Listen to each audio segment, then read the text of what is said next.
Vysvetlím ti, ako funguje jeden z najpoužívanejších modelov v coachingu a ako ho vieš využiť pre tvoj vlastný rast. Stretávam sa s takým pohľadom, že v coachingu musíš riešiť problém. Čo ak ale nemáš problém, nemusíš teda nič riešiť? No, ak si spoko s tým, kde si, tak hej, nerieš nič. Ale pokiaľ chceš od života viac, tak sa musíš nastaviť, zmapovať, čo sa v tebe odohráva a všetko potrebné na to, nech môžeš dosiahnuť ten ideálny stav. A presne na to vieš využiť Grow. Tento model býva častokrát využívaný nesprávne. V mnohých prostrediach je to len nejaký checklist na rozhodovanie alebo plánovanie na dosiahnutie výsledkov. V skutočnosti je to ale komplexná štruktúra pre odhalenie nejakých slepých miest myslení a podnietenie kreativity. Taktiež tam pracuješ s očakávaniami, motiváciou a všetkým potrebným na dosiahnutie vlastných cieľov. Vlastných je veľmi podstatné v tomto. No a je to aj priestor, kde sa dokážeš pozrieť na veci z iných uhlov a rozlíšiť, čo vieš a čo nevieš ovplyvniť. A ešte mnoho ďalšieho. A na to sa pozrieme v tomto videjku. Takže štruktúra a zásady Grow. Mnohí si myslia, že coaching a využívanie modelov je len o nejakom skostnatelom pokladaní otázok. A potom počuješ také, to predsa môže robiť každý. Čistá chobotina. Coach musí byť nesmierne dobrý posluchač. Musí vnímať, čo bolo povedané, ale taktiež aj to, čo bolo nevyslovené. No a na základe toho potom môže využívať rôzne techniky, metódy a stavať to do tej roviny, aby sa ten klient dostal k tomu, čo potrebuje. Ale to by som išiel zase do coachingu, o tom mám videjko už spravené, takže bežkaj si to pozrieť, keď chceš viac o coachingu ako takom. Teraz sme v Grow. Ono to nie je ale len tak nejaká metóda. Dá sa to považovať aj za spôsob myslenia, dokonca aj životného štýlu a to, ako sa dá pristupovať k riadeniu ľudí. Práve toto nastavenie hĺbky odlišuje od zmysluplného využitia tohto modelu a takej tej povrchnej aplikácie, ktorá je mech.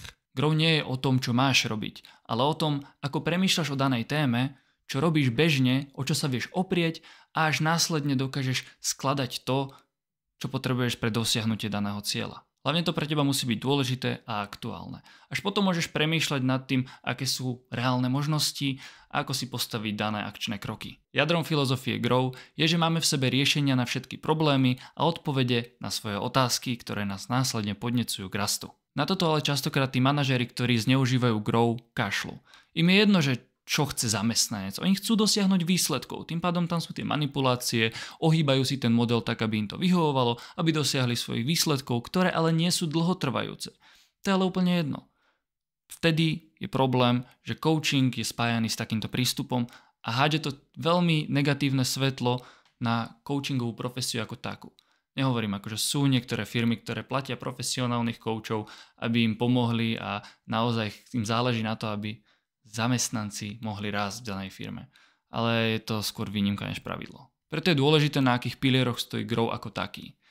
Je to uvedomenie a zodpovednosť. Uvedomenie je proces, na základe ktorého získavaš fakty a potrebné informácie. Vďaka nim lepšie chápeš svoje pocity, vonkajšie okolie, situáciu ako takú a to je takým tým prvým zmysluplným krokom k zmene. Následne je potrebné prebrať za všetko zodpovednosť. Nemyslím tak úplne za všetko, pretože tak veľké ramená nemáme, aby sme tam nosili ťarchu celého sveta. Ale je to čisté prebratie záväzku voči sebe, že chcem so sebou niečo robiť, chcem rásť, chcem napredovať, chcem sa cítiť lepšie a chcem možno dať tomuto svetu niečo viac.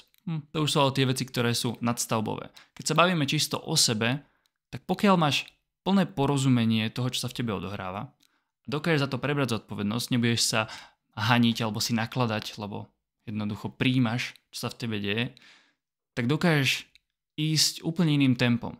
Keď sám alebo sama vytvoríš motiváciu a čistý prehľad o tom, že z čoho vychádza tvoj cieľ, tvoje odhodlanie, tak máš oveľa vyššiu šancu dosiahnuť tých výsledkov, než keby ti niekto iný prikáže, že toto teraz budeš robiť. OK, poďme teda k štruktúre Grow. Skladá sa zo 4 fáz a 4 písmenok. Gčko stojí za goal, čiže nejaký cieľ. Následne máš R-ko ako reality, čiže realita, to, v čom je zasadený tvoj nejaký kontext. Následne máš Očko ako options, čiže možnosti, čokoľvek, čo ti napadne, tam je tá kreativita častokrát. A potom máš dvojité V. Častokrát je to ako wrap up alebo way forward, ale pôvodne to bolo myslené ako will. Tak sa vyjadril sám stvoriteľ Grow, že tá vôľa je najdôležitejším faktorom toho. A akékoľvek iné interpretácie sú mech. Na prvý pohľad sa to môže zdať ako lineárna a veľmi jednoduchá štruktúra. Ale toto je len pohodlná ilúzia. Predstava, že toto celé preletím s klientom za 15 minút sa mi rozplynula v moment, kedy som si uvedomil, že už len pri mapovaní samotnej témy sme strávili 50 minút. A tam už potom len preskakuješ do toho, že dobre, tak ideš cieľ, potom zistíš, že ten cieľ sa trošku mení na základe tej reality, potom je to veľmi cyklické a je to úplne v poriadku. Tak to má byť. Pretože v celom tom procese mapuješ, očisťuješ, zvedomuješ, zisťuješ, že niektoré veci sú len čisto prebraté a potom prídeš do takého cyklu alebo do takého kruhu, by som to skôr nazval. Tento kruh, na základe ktorého vzniká mentálny rast, pozostáva zo pár častí. Na začiatku je otázka, pretože sa spýtaš niečo zmysluplné. Následne príde nejaké uvedomenie, potom môžeš pochybovať o daných veciach a na konci to prehodnotíš a si zase naspäť. A takto sa točíš. Je to presne tak, ako to má byť. Nie je to ani dobré, ani zlé. Jednoducho to je tak. Ono je úplne v poriadku urobiť tam ten krok späť. Pretože náhliť sa a ísť tam taký ten výkonový štýl ublíži celému procesu. Každopádne, všetkým detailom tejto metódy som sa venoval v kurze Ako využiť Grow na coaching seba pomocou umelej inteligencie. Tam podrobne rozoberám jednotlivé časti s potrebnou hĺbkou a porozumením. Máš tam aj presný návod a prompty, takže môžeš ísť rovno do akcie a makať na sebe. Ale takto, zasa znova. AI nikdy nenahradí odborníka. Nech sa akokoľvek snaží. Tak som to ani nestaval. Ponúkam ti to ako nástroj na rastový rozhovor so sebou.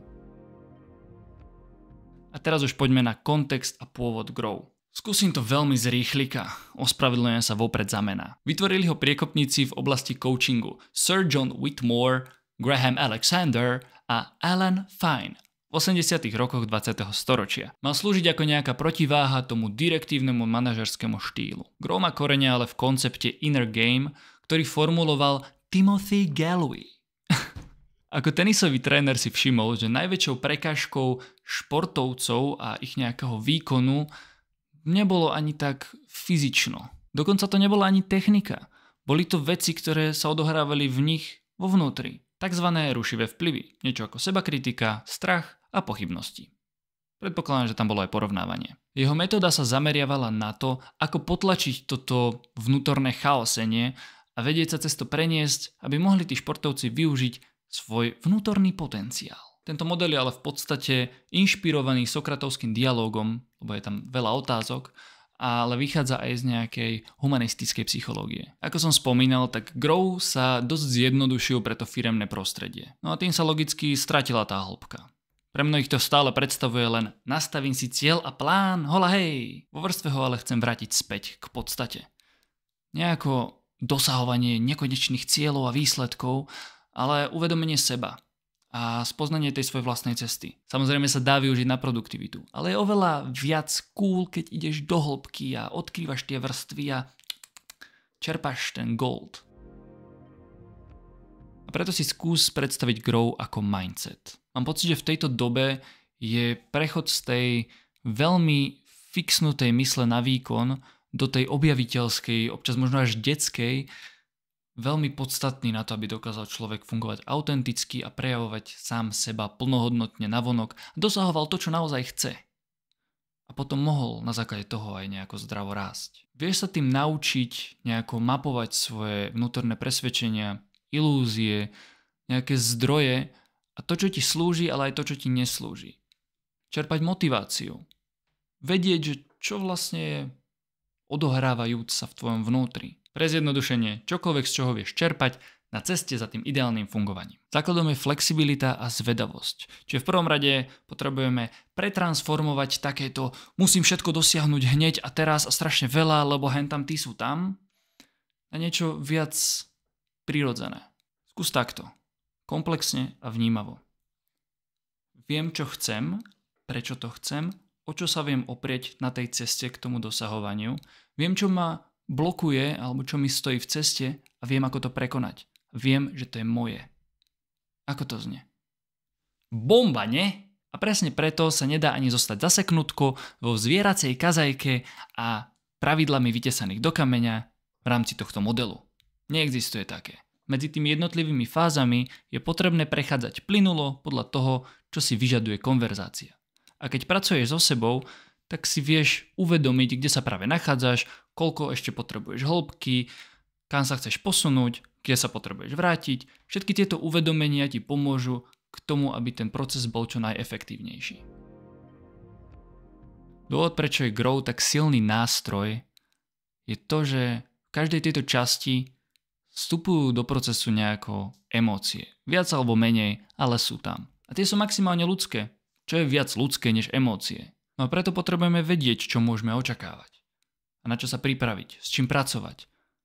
Ako sa možno uvoľniť, nechať sa cítiť a dovoliť si to byť človekom.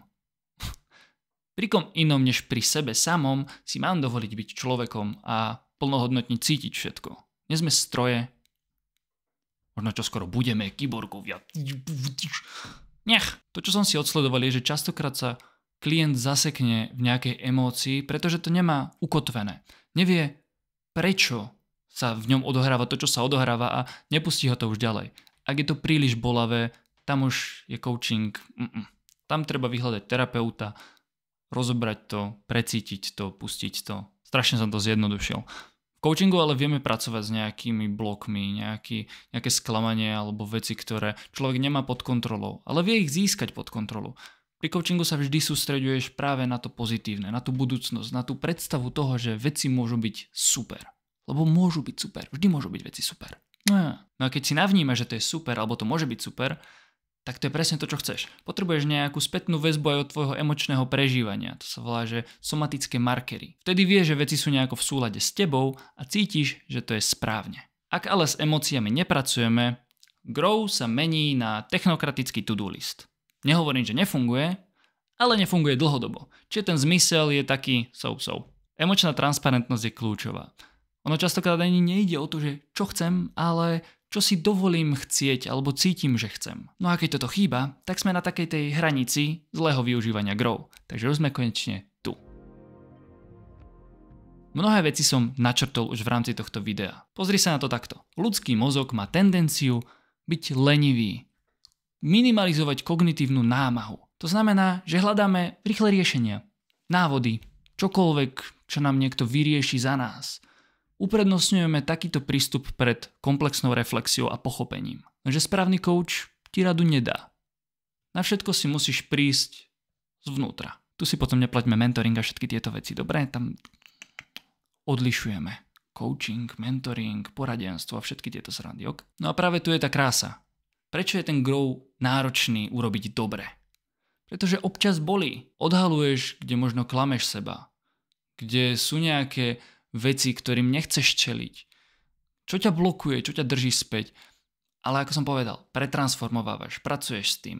Hľadáš tam to svetlo na konci tunelu, keď dá túto metaforu. No občas je celkom vtipné aj rozlíšiť medzi tou túžbou niečo robiť a činom samotným. Lebo keď sa vie každý má vízie, ale dosiahnuť niečo chce disciplínu a odhodlanie. Pretože aj to sedenie ti prinesie občas takéto zneistenie.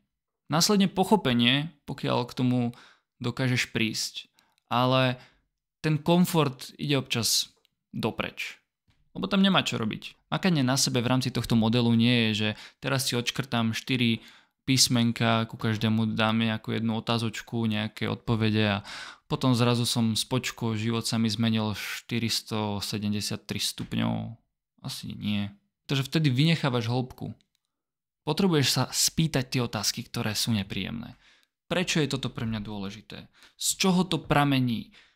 Kde sa odrážajú moje vlastné hodnoty v tomto danom cieli? Kým sa stanem, keď dosiahnem toto? Kým sa vôbec chcem stať? Z čoho to vychádza, že toto chcem dosiahnuť?